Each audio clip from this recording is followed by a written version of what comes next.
Hi again, and welcome back to XCOM Enemy Within. Impossible Ironman with all second wave options selected.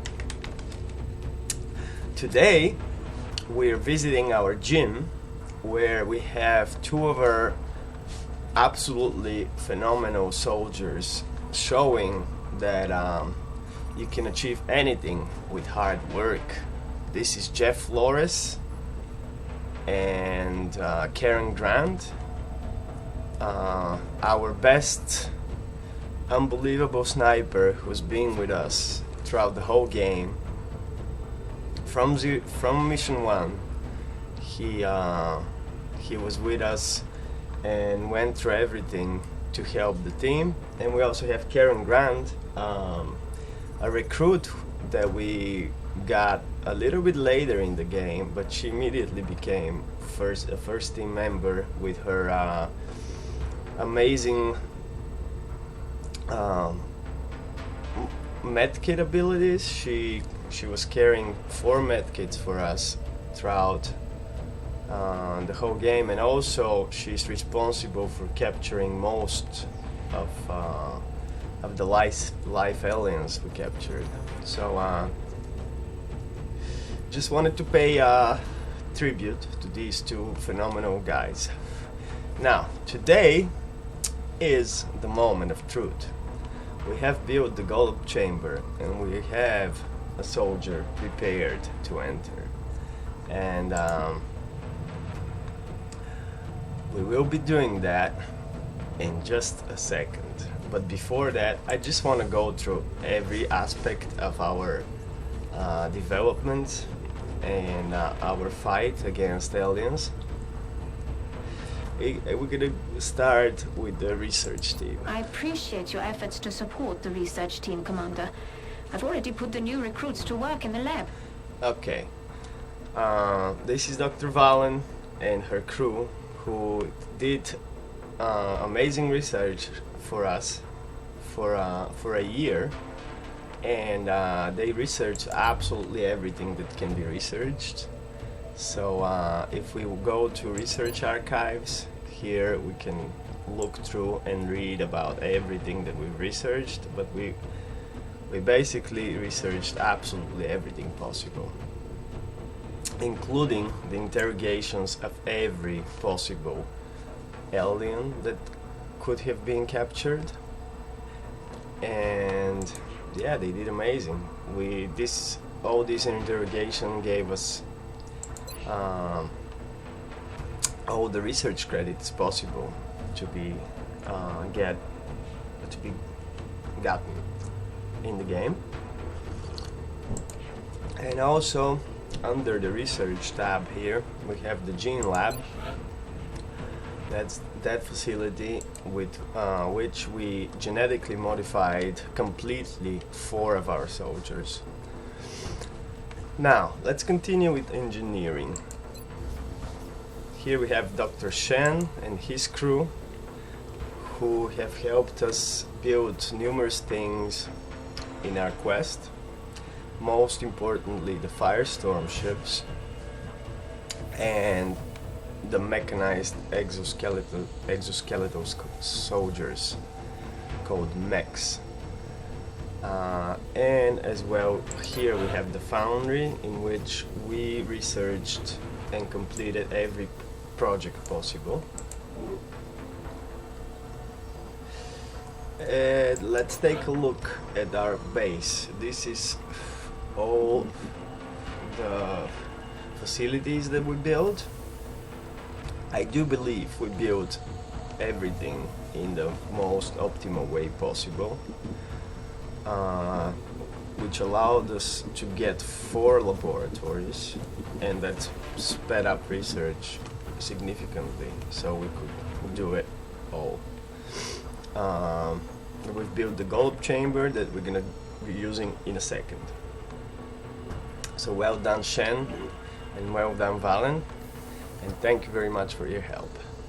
Now, before we continue, I just want to double check and show you guys that throughout this whole Odyssey, we've been playing on impossible difficulty with Ironman, Ironman, there's no way to see that we're playing on Ironman, but it is Ironman, and what that means is that we did not we were not able to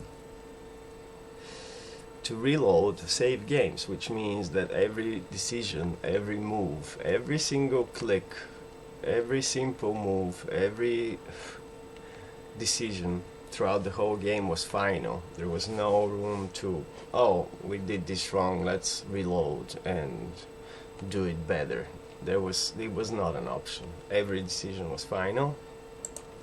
And also we played with all second wave settings selected, some of which were really, really unpleasant to deal with. Mostly, I think, the worst is diminishing returns, which makes it impossible to build satellites at first, so we had to risk everything and go through 2 months without satellites, and we somehow managed to do it with only one country that didn't leave the council, and we've been playing for 10 months after, basically hoping that that last country, that if it's not gonna leave, because if it left we would have lost the whole project. So that's probably the worst one. Now, what was unpleasant as well for us was more than human, because only one of our initial soldiers turned to be psionic. We did luckily rescue some that also turned psionic, and we have one of them ready to enter the Gollop Chamber. What else was really unpleasant? Damage roulette was also harsh on us, because oftentimes we did really low damage with shots that should have killed, and that put us in difficult spots. What else? Red fog as well has been very hard on us. I think it's probably one of the worst, because every time a soldier of ours got hurt, that decreased his stats, aim, will, etc. Marathon, basically, here it says that the game takes considerably longer to complete. I don't think that's a good description of that. Second wave option, it basically makes research 3 times slower than initially, so that was very difficult, especially in the beginning, to deal with. What else?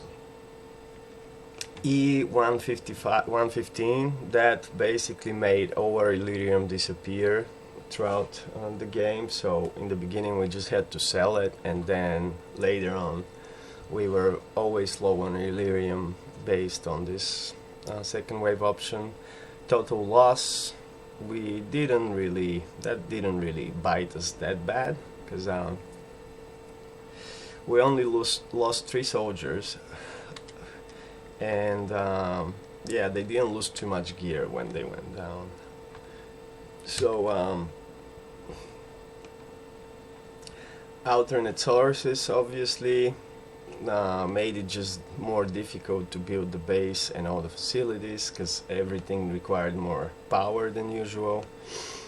But these are probably, I went through the ones that were the most difficult. They all decrease your chances and make it, every single one of these clicked makes the game a little bit harder and harder. And all of them, especially some of them in combination clicked, are just horrendous. But we did it, even with all these clicked. So far, we've gone so far with all these clicked. Now, let's return to base and continue with our ship situation. Let's look at the hangar. Here it is. This is our Sky Ranger, with which we brought soldiers all around the world to fight aliens, and we also have one of our, on display here we have one of our demons, so-called firestorms. and also an interceptor. We have 4 continents in which we have ships. We lost both countries in South America, so there was no need for satellite coverage nor ships there, so we don't have anything. But in our base in Asia, in Japan, we have a demon which actually never had to be used in battle. We didn't have activity there.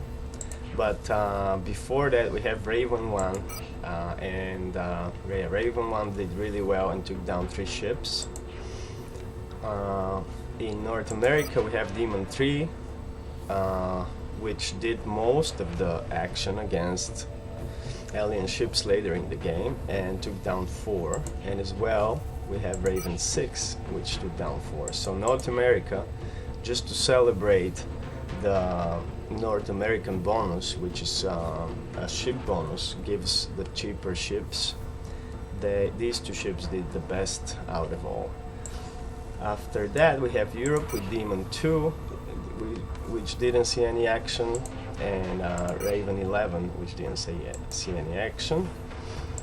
In Africa, we have Demon 4 again, no battles for that ship, and Raven 7 that took down 2 UFOs. We had other ships that we had to dismiss just to maintain the base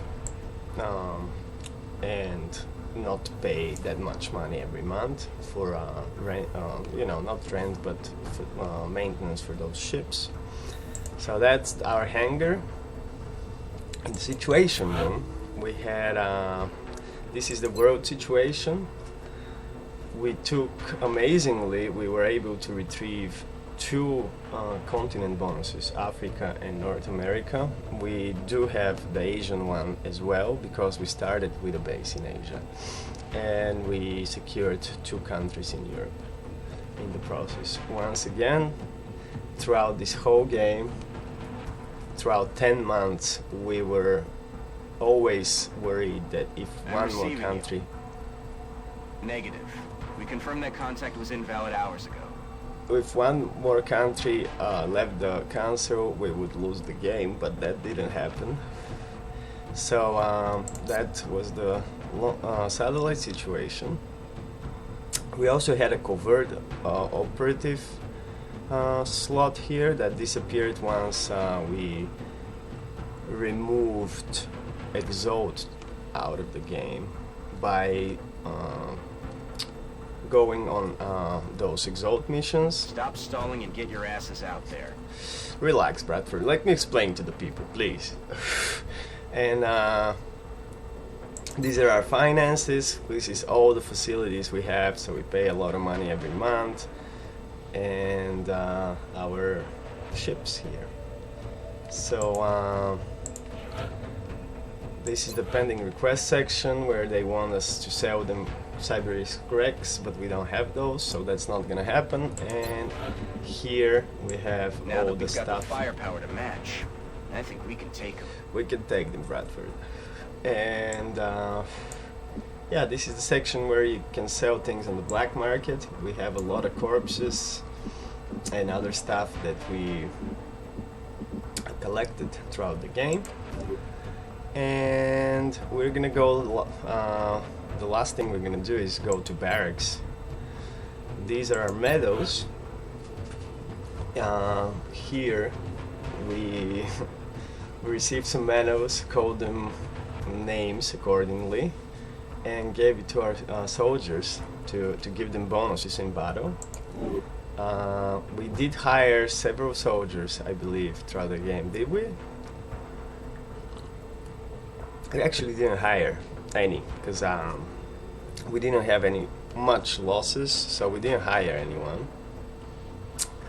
And these are the psionic labs in which we tested our soldiers for psi abilities. And as well, we also had the officer training school in which we purchased everything possible, which helped us significantly in our quest. Now, next thing, we're gonna pay tribute to our lost soldiers. We did lose 3 people, and I was really, really sad and disappointed to lose 2 of them. The third one, I didn't care that much, but of course, every time you lose someone, it's unpleasant. But let's look at the memorial. First person who died was Ivan Vasiliev, and that was in the second mission, and I will never forget this mission in which he died. He did so well. He went and grabbed melt for us and shot down an enemy, and he had amazing aim, and he could have been one of our first team soldiers easily, but then he found his death, and it was so disappointing. And in fact, that mission, Ellen Olsen, one of our amazing heavies, our only heavy at the time, got seriously injured, and we were only with 3 soldiers, 2 of which were seriously injured, one a little bit injured. So that mission, I don't even know how we went through, but we somehow finished. I do remember the desperation. I thought we will all die, but we kept it together and we somehow defeated them. So that was Ivan Vasiliev. Then we lost Xiaojie Zhang, I believe, was the second casualty, and that mission again was an absolute disaster. And honestly, I think we really were lucky to not lose more than Zhang in this mission. That was the corrupt politician mission, the VIP.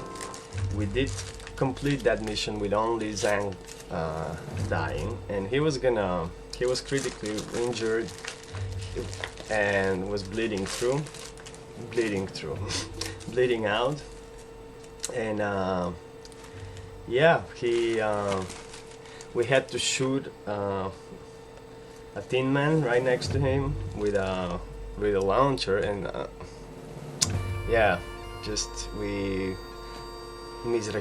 Major at the time, Mizrahi took down Zhang with a rocket launcher. Zhang was gonna die anyway, and Zhang was a mech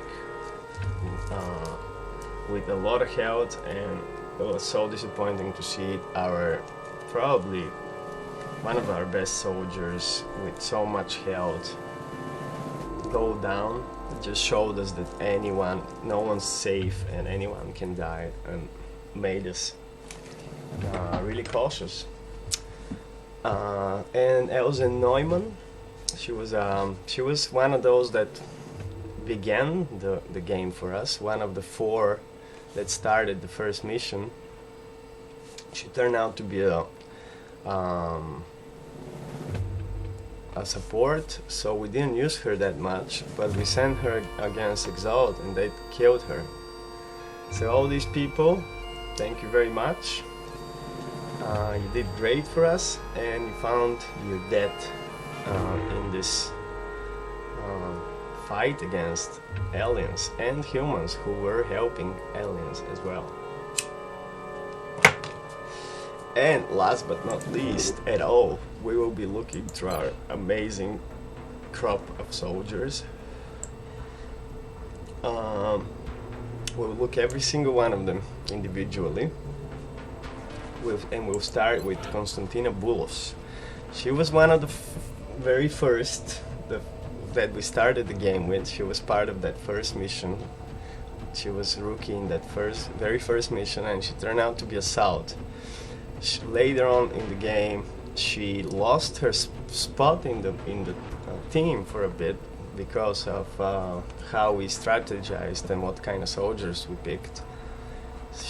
We didn't choose an Assault.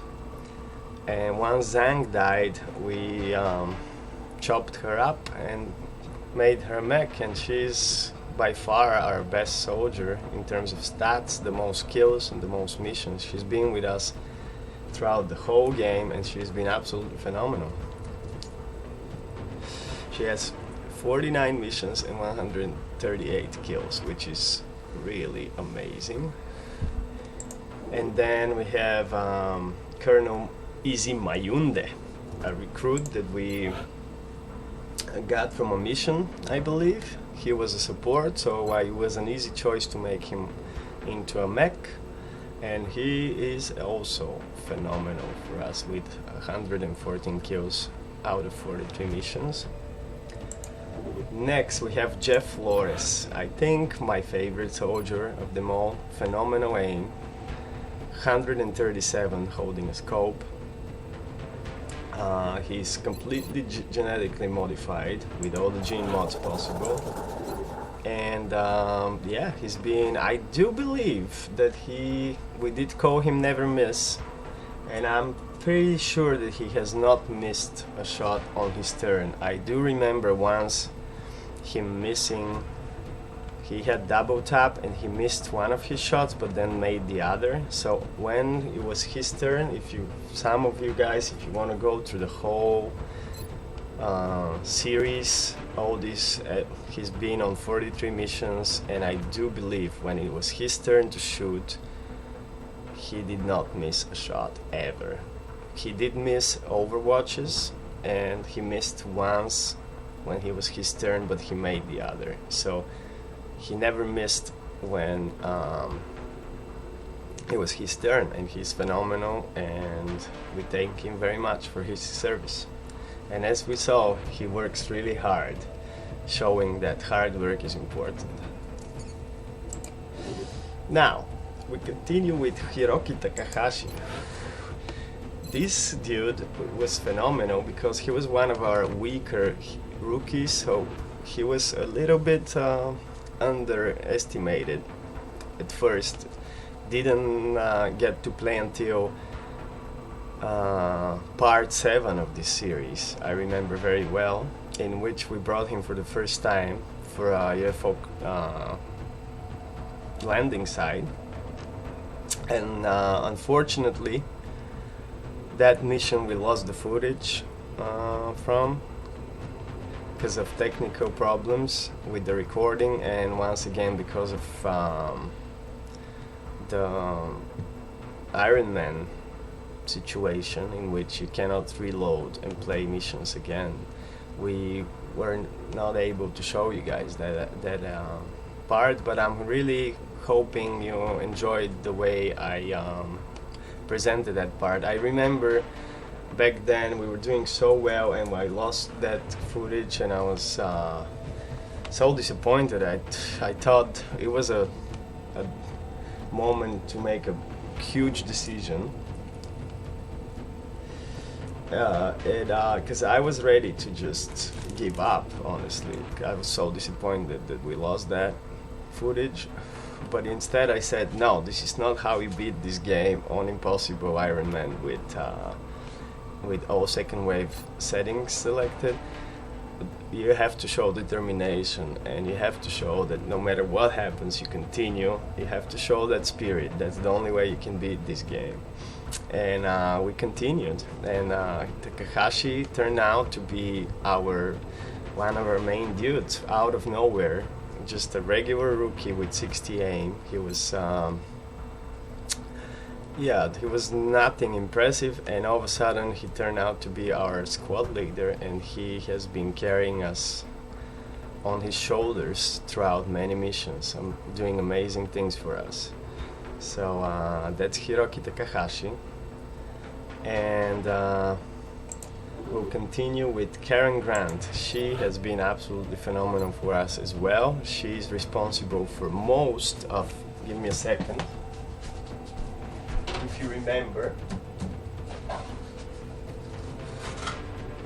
she is responsible for most of the aliens captured on this list to stun list, in which we captured, using Dark Thrower, every single possible alien species, including an Exalt operative.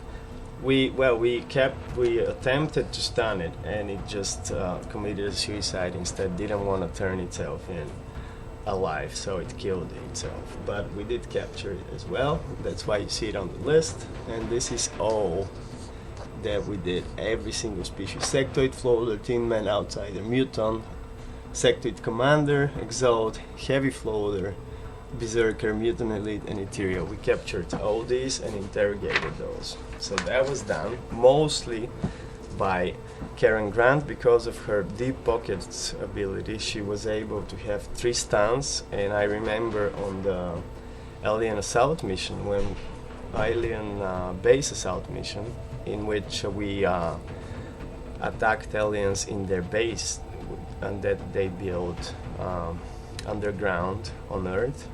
She was able to capture 3 species. A Tin Man, Sectoid Commander, and a third one I can't quite recall right now. I believe, what was it? Maybe a Sectoid or I don't know, but she did 3 stuns, successful ones on that mission. So and she's been carrying 4 medkits for us throughout the whole game, healing people and being phenomenal. 92 kills, 41 missions. Let's go back and see Jeff real quick again. He did 95 kills out of 43 missions. We continue with Ellen Olsen. She was one of the first. She was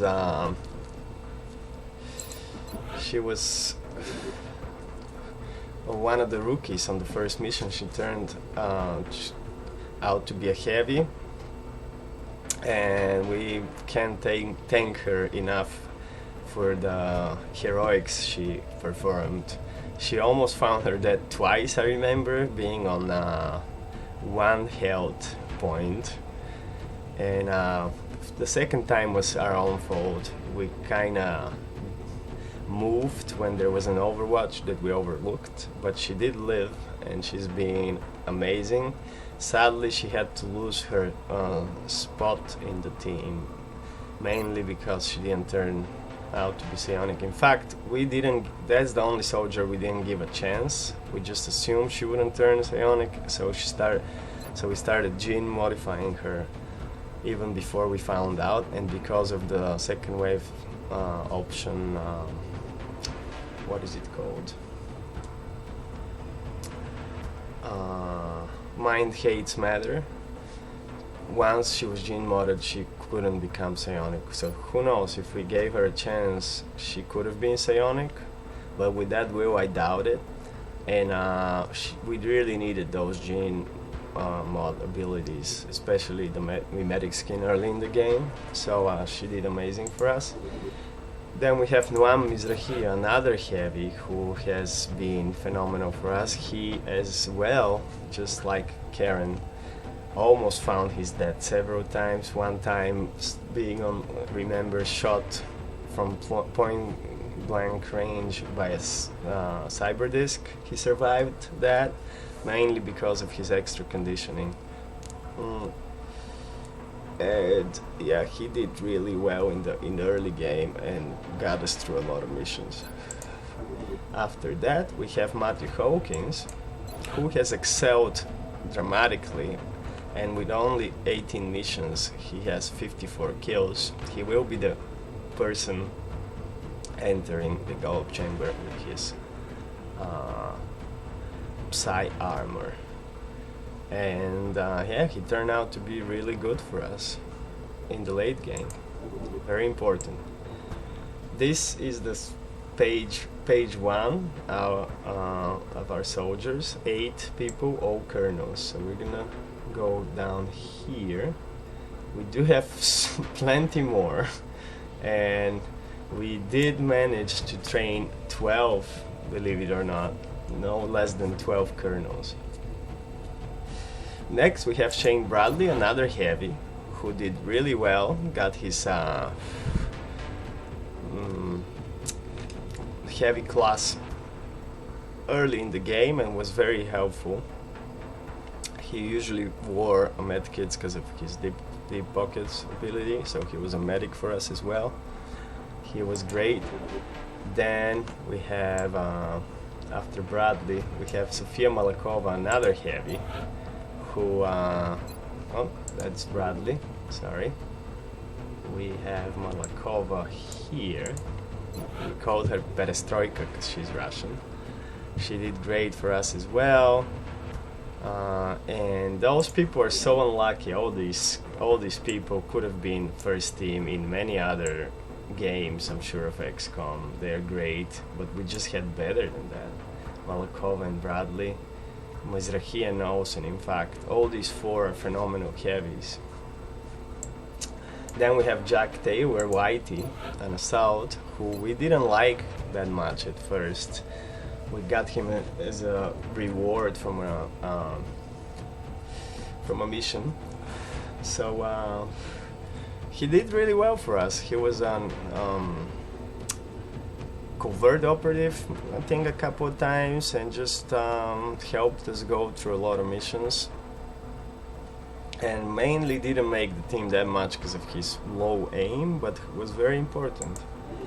Then, after Jack, we have Volkova, Spy, and I'm so happy with her. She's been super important for us, mainly because of she was our covert operative. I believe we sent her as a regular soldier only on one mission as an assault, and in every other she went to be our covert operative, mostly because she has the most phenomenal bunch of abilities that a covert operative can have. Sprinter, so assaults with Sprinter, low profile, rapid fire, gunslinger, and close and personal. These are just probably the best kind of combination of abilities that covert operative can have, and so she was always our spy against Exalt and did phenomenal.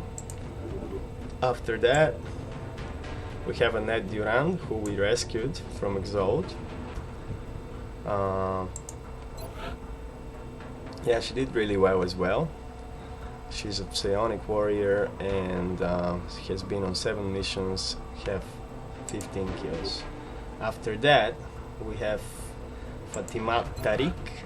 We rescued her from the aliens, and she was actually considered to be the chosen one at first, but then we decided that Matthew is a better option, and I do think that we made the right choice because her stats are a little lower than Matthew's after all. So she did really well, 5 missions, 13 kills. After that, we have this guy, which we recently got. He's great. He has not been on any missions, mostly because we got him a couple parts ago, and we tested him for psionic abilities, and if he was turned out to be psionic, he was gonna be the chosen one. He sadly didn't, and I think that was it was rude and kind of harsh. First I called him Hope. His nickname was Hope because I was hoping he would turn out to be psionic, and once he didn't, I was disappointed, so I called him Hopeless, but I think that's harsh and rude, so we'll change that. Back to Ruben Washington, we'll call him Sandwich. That's way better than Hopeless, because he's a Reuben sandwich.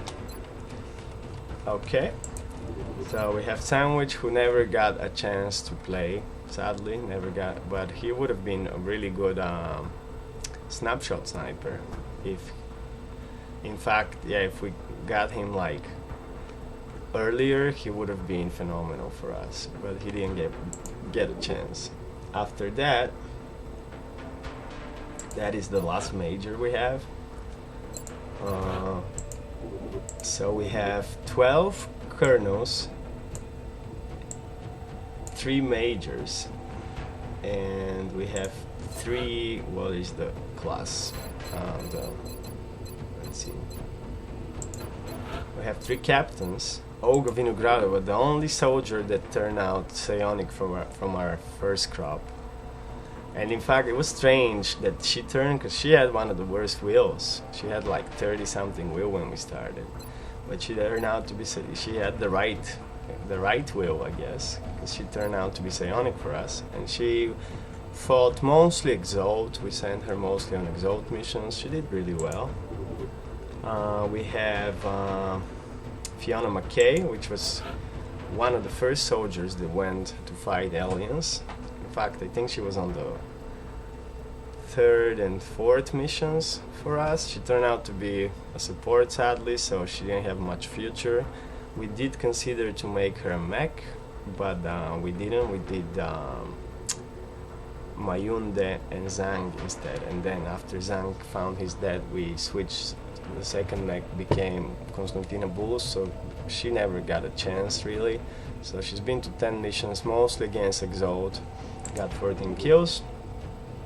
And we have Said Tariq, one of these people that we rescued. He only went on 3 missions, mostly against Exalt again. And they were decent for us. And last but not least, we have Heinrich Kolla, Mr. Clean. He is the lowest rank of them all. He only went on 6 missions, and he only made it to lieutenant rank. So, but he could have been actually really nice, and especially if he didn't turn out to be support. But his aim is pretty decent, and with 3 more promotions, he could have had good stats. But once again, we had so many supports, and supports that just don't have enough firepower really to be part of the main team, the 6 most important. So we have 1, 2, 3, 4, 5 supports, which is a lot. We have 1, 2, 3, 4, 5, 6 heavies, which is amazing, and only 2 snipers, 3 snipers with Washington, 3 snipers, and then 1, 2 assaults, right? 3 assaults, I believe. Fatima Derek, Jack Taylor, and Maria Volkova, and we have 2 mechs. And these are our classes, and these are our absolutely phenomenal soldiers that did so well for us. So that's it, guys. This is all we did, and now we will enter the Gollop Chamber, and Matthew Hawkins will have the privilege to interact with the alien device. So let's begin, shall we? The final step. Once the interior device is triggered, all forward progress will be stopped. Any current research or foundry projects will not be completed. Any injured soldiers in the infirmary will not be healed. Commander, are you sure you wish to proceed? I think after that introduction and we paying close attention to every aspect of the game, I think we're ready to proceed. And we have Matthew Hawkins, who is ready. So let's send him in there and see what happens.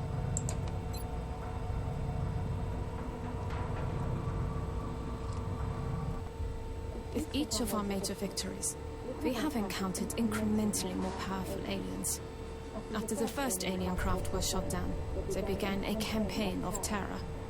The alien forces were led by a sectoid commander, a powerful psionic creature. Upon capturing the hyperwave beacon, we detected a cloaked ship carrying a being of incredible psionic power. Having captured the device it sacrificed itself to protect, an immense alien ship has now appeared within our atmosphere.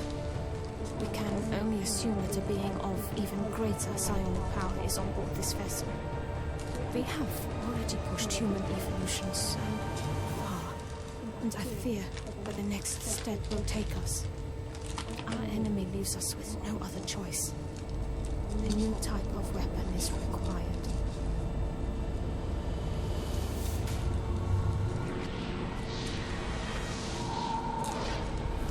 At long last, you have succeeded where we have failed.